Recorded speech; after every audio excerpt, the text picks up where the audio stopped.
안녕하세요. 오늘은 2020 수능 국어 어떻게 준비할까라는 제목으로 이야기를 해볼까 합니다. 우리는 수능 연계란 말을 잘 알고 있습니다. 공식적으로 70% 정도 출제하는 것을 어떤 기본으로 하고 있습니다. 근데 이제 학생들은 물론 어떤 교사나 학원 강사들도 연계가 제대로 되지 않는다 이런 이야기를 많이 합니다. 그게 사실일까요? 우리는 이런 의문을 가질 필요가 있습니다. 우리는 연계를 이제 두 가지로 볼 수 있는데, 지문이 그대로 나오는 거하고 지문이 변형되거나 혹은 그 지문의 핵심 내용이 시험에 나오는 것을 구분해서 이야기할 필요가 있습니다. 그래서 지문이 그대로 나오는 것을 우리는 앞으로 직접 연계라는 단어를 사용하고, 어떤 지문의 핵심 개념이나 내용이 이렇게 변화되거나 다른 어떤 지문으로 바뀌어 나오는 것을 우리는 앞으로 간접 연계라는 단어를 사용할 것입니다. 그럼 우리가 이제 대충 책이 보면은 이렇게 몇 가지로 나누어지죠. 보통 이제 2월 정도에 보면은 수능 특강이 나옵니다. 화법, 작문, 문법 이렇게 한 권이 나오고, 그 다음에 독서가 나오고 문학이 나옵니다. 우리는 여기서는 편의상 독서라는 말을 사용하지 않고 비문학이란 말로 대신 사용할 것입니다. 자, 그러면 그 다음에 이제 수능 완성이 나오는데, 수능 완성은 이제 단권이고 양이 많지 않습니다. 그래서 결국은 수능 특강에서 내용이 다 나오는 거나 마찬가지예요. 자, 그러면 우리는 이제 약간 이야기를 바꿔볼게요. 6월, 9월에서는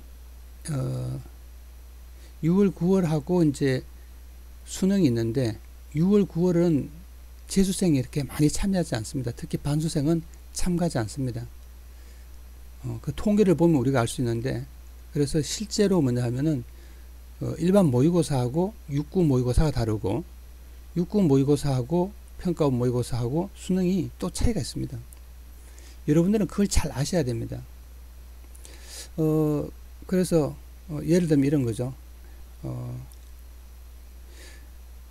이번 3월 모의고사가 만약에 82점이 1등급이 나오면은 실제 수능에서는 거기서 한 5점 정도 플러스 해야 됩니다.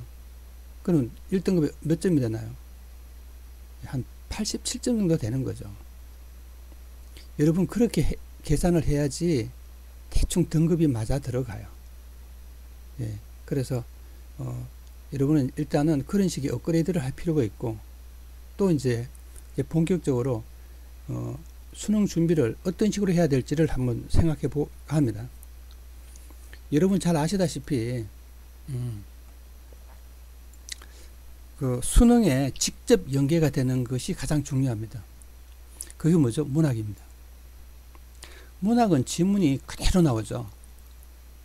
이 말은 뭐냐 하면은 만약에 지문이 이렇게 만약에 3개가 나오면 보통 2개는 EBS 책에서 나오고 한 지문은 바깥에서 나오고 이렇게 됩니다.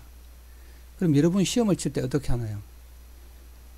문학을 충분히 잘 익혔으면은 이 2가지는 그냥 읽고 나머지만 이렇게 읽으면 바로 풀 수 있습니다. 어떤 덕이 있나요? 시간이 굉장히 단축됩니다. 그래서 지금 여러분이 이제 시험을 칠 때 가장 중요한 것 중 하나가 시간 단축입니다. 그럼 여러분 이 보면은 화법이나 작문, 문법, 그 다음에 비문학, 문학 이렇게 크게 이제 우리가 세 영역으로 나누어서 이야기를 해보면, 여러분 화법이나 작문, 문법하고 비문학에서는 시간을 단축하기가 어렵습니다. 현실적으로. 왜냐? 여러분들이 지문이 변형되기 때문에 연계를 잘 못 느껴요. 그래서 확실하게 연계를 느낄 수 있는 게 뭐냐면 문학입니다. 그래 문학에서 시간을 아껴야 돼요. 우리가 한번 이야기를 해보면은 전체적으로 이제 화작문이 15문제, 그 독서가 비문학이 15, 문학이 15 이렇게 대충 보면 이것을 이렇게 3등분을 해서 이제 막힘까지 따지면 이게 이제 80분이 되죠. 그럼 여러분 이제 실제로 이제 상위권으로 갈수록 시간이 많이 남아야 됩니다. 하위권들은 중위권이나 하위권들은 당연히 시간이 모자라죠. 그럼 우선 여러분들은 뭐냐면 그 상위권이든 뭐 중위권이든 간에 가장 기본적으로 어디에 치중해서 공부를 열심히 해야 되냐 하면은 문학에 치중해서 공부를 해야 돼요. 아까 좀 전에 이야기했잖아요. 지문이 만약에 이렇게 만약에 시 같은 경우에 이렇게 3개가 나오면은 이 두 부분은 그 3개에서 그 지문에서 나오기 때문에 금방 풀 수 있는 것이죠. 그 다음에 소설 같은 경우도 마찬가지죠. 뭐 물론 소설은 이제 이런 식의 연계가 아니고 예를 들어서 소설이 있으면은 예를 들면은 그대로 나오는 경우도 있고요. 또 뭐냐면 한 부분은 입에서 책에서 나오고 이 앞부분은 입에서 바깥에서 나오는 이런 식의 이제 구성도 이루어지고 이러죠. 그래서 어쨌든 간에 직접 연계가 70% 그렇죠. 70%입니다. 이 말이 중요합니다. 70%. 이 70%가 확실히 나오는 게 뭐예요? 문학입니다. 문학. 그럼 여러분 문학은 그냥 딱 보는 순간 이게 수능 특강 어디에 있던 것이구나 할 정도로 확실하게 인식해서 시간을 단축시켜야 합니다. 그러면 여러분들이 만약에 대충 그 공부를 많이 한 친구는 시간을 많이 아낄 수 있습니다. 많이 아끼는 친구는 거의 15분 만에 풀 수 있는 것이죠. 15분이면 충분히 풀 수 있죠. 왜냐하면은 보통 이제 문학이 지문이 한 3개 정도 나오니까 한 개 5분마다 푸는 것은 충분히 가능하죠. 왜? 지문 3개 나오면 하나는 안 읽어도 될 정도로 읽겠다면 그건 충분히 가능한 이야기입니다. 그 다음에 중위권정들도 중위권 친구들이나 뭐 그 정도 돼도 충분히 5분 정도는 아낄 수 있습니다. 그러면 비문학 같은 데서 많은 이제 시간을 투자할 수 있는 것이죠. 그래서 여러분 문학은 반복해야 됩니다. 근데 많은 학생들이 보면 그 EBS 책을 문제만 풀고 문제 중심으로 풀고 공부 다 했다고 그래요. 공부 그렇게 하면 안 돼요. 지문 중심으로 공부해야 됩니다. 지문 중심으로 공부를 해야지 연계성을 확실히 느낄 수 있습니다. 그러면 이제 문학은 이제 그렇게 아주 반복해서 읽겠다고 하면은 시간을 많이 아낄 수 있습니다. 그러면 이제 비문학을 한번 이야기해 보겠습니다. 비문학 공부는 어떻게 해야 되느냐? 여러분 비문학은 뭐가 중요하냐 하면은 지문에 나오는 개념이 중요합니다. 비문학도 보면 요사에 보면은 한 3지문이 나옵니다. 그러면 전에는 한 300자, 200자에서 한 400자 사이 이렇게 나오는데 지금은 어떠냐면은 2200자가 넘습니다. 한 40% 증가한 것이죠. 굉장한 거예요. 그러면 40% 증가하고 문제도 증가했기 때문에 학생 입장에서는 굉장히 난이도가 높게 느껴지는 거죠. 그 다음에 한 지문에 여러 문제가 있다 보니까 문제를 읽으면서 계속 지문을 봐야 되는 그런 현상이 일어납니다. 그래서 시간이 많이 걸립니다. 그래서 여러분 대충 뭐냐 하면 어떠냐 하면은 시간이 25분 정도 걸린다고 봐야 됩니다. 상위권도 그렇습니다. 난이도가 높을 때 이야기입니다. 난이도가 낮으면은 뭐 그렇지 않습니다. 그 다음에 아주 특별한 친구가 있죠. 그런 친구들은 시간이 많이 남습니다. 그러면 예를 들면 이게 25분 걸리면 여기서 문학에서 10분을 아껴야지 문학에서 10분을 아껴야지 여기에 시간 투자를 할 수 있는 것이죠. 그래서 여러분 가장 기본적으로 뭐냐면은 문학에 아낀 시간을 비문학에 투자하는데, 자, 그 다음 이제 비문학을 본격적으로 이야기해 보면은, 여러분, 비문학에는 비문학마다 거기에 개념이 있어요. 그러니까 핵심적인 개념이 꼭 한 개씩 나옵니다. 그 개념을 중심으로 공부를 해야 됩니다. 그래야지 아, 이게 연계되었구나 하는 것을 느낄 수 있습니다. 그런데 문제풀이 중심으로 공부를 하면은 연계됐다는 것조차 못 느낍니다. 그래서 많은 그 선생님들도 비문학은 연계되지 않는다고 굉장히 소홀히 하는 분들이 굉장히 많습니다. 여러분, 그러다가 큰일 납니다. 여러분들은 꼭 그 핵심적인 개념을 암기하다시피 이해를 해야 됩니다. 그러면 많이 도움이 될 것입니다. 자, 그 다음으로 이제 화법, 작문, 문법입니다. 요사이 화법과 작문이 유형이 많이 변하고 있습니다. 그러니까 과거에 그냥 단순하게 이제 그 화법과 작문을 접근했던 방식은 여러분들이 위험합니다. 그러니까 새로운 형태로 변화하기 때문에 글의 구조에 관심을 가져야 됩니다. 화법과 작문이 어떤 구조로 변하고 있다. 그러니까 어떻게 보면 지문도 구조가 변하지만은 문제도 구조가 변합니다. 유형이 변하는 것이죠. 물론 여러분 잘 아시다시피 지문의 구조하고 문제의 구조는 일치합니다. 그러니까 지문이 가지고 있는 구조의 핵심이 문제로 그대로 옮겨오는 경우가 굉장히 많습니다. 그래서 여러분 그런 데 관심 가져서 화법과 작문을 공부해야 됩니다. 특히 유형이 복잡해지고 어려워지고 있기 때문에 조심해야 됩니다. 그 다음에 이제 마지막으로 문법입니다. 문법은 기본 그 용어에 대한 개념이 익혀져야 돼요. 그래서 뭐 사실은 그렇게 어려운 건 아니에요.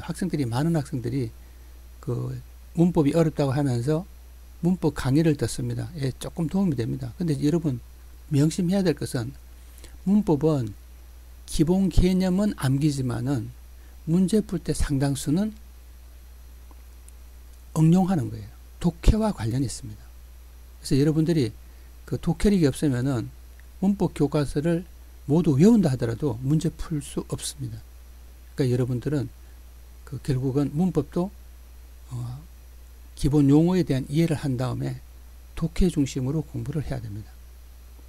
자, 이제 여러분들 아직까지는 시간이 많이 남아 있습니다. 그렇지만은 지금부터라도 공부 방법을 확실히 선택을 해야 됩니다. 그 다음에 이런 선택을 통해서 어떻게 공부하는지 전략을 세우고 여기에 따라 공부해야 됩니다. 특히 이제 뭐 수능 연계 이 EBS 책은 내신하고도 관련이 많죠, 대부분. 그래서 여러분들 특별히 관심을 가지고 공부해야 됩니다. 자, 오늘 그 수능 국어 어떻게 준비하는가에 대한 이야기를 했습니다. 마지막으로 간단히 정리하면은 문학은 여러 번 반복을 해서 그 실제 시험에 나왔을 때 거의 보지 않고도 맞출 수 있어야 한다는 이야기를 했습니다. 그래서 여러분 굉장히 반복해야 됩니다. 문학에서 시간을 많이 아껴야 됩니다. 이게 핵심입니다. 답을 맞추고 안 맞추고 문제가 아니에요. 그 다음에 이제 비문학입니다. 비문학은 뭐라고 했습니까? 거기에 나오는 비문학에 나오는 개념을 확실히 기억을 해둬야 된다고 이야기했습니다. 그 다음에 화법과 작문, 문법은 요새 유형이 변하고 있으니까 거기에 맞춰서 공부를 해야 된다는 말을 했습니다. 그 다음에 마지막으로 한 가지만 더 보태면은 풀이 순서를 생각하셔야 됩니다. 그럼 여러분들은 뭐냐면 그 처음에 문제를 보고는 이게 얼마나 어려울지를 몰라요. 그러니까 여러분들 큰 변화가 없이 그 나오는 문학부터 문제 푸는 게 좋습니다. 문학을 먼저 풀고, 그쵸? 그 다음에 이제 화법, 작문, 문법이나 그 다음에 최근에 비문학이 굉장히 어렵게 나오기 때문에 비문학을 마지막에 푸는 것 하나의 방법이에요. 또 하나는 자기가 문법을 되게 어려워하면 문법을 마지막에 푸는 거죠. 또 어떤 친구는 과학을 되게 어려워하는 친구도 있습니다. 그럼 과학을 마지막에 푸세요. 그 대신 뭐냐면은 화법이나 작문 이런 데서 그 어려운 문제 한 문제 가지고 5분 10분간 계속 실험하면 안 돼요. 건너뛰어야 돼요. 그 다음 체크를 해두고 건너가서 다시 돌아올 수 있어야 됩니다. 여러분 이제 상위권도 그렇게 해야 되지만 중위권은 훨씬 더 건너뛰기를 잘해야 됩니다. 여러분 중위권들은 빨리빨리 건너가야 됩니다. 중위권이 만약에 어려운 문제 잡고 이렇게 있으면은 15분 20분 잠깐 지나갈 수 있어요. 한 지문 가지고 15분 20분 해버리면 나머지 뒤에 3지문 4지문 다 찍어야 됩니다. 그러면 점수가 잘 나올 수 없죠. 그래서 여러분 이제 공부를 열심히 하는 것도 굉장히 중요하지만 시험을 칠 때는 시험을 어떻게 칠까 하는 전략도 중요합니다. 언젠가 한번 이 문제에 따라서 어떻게 풀까 하는 그런 전략도 한번 다뤄볼까 합니다.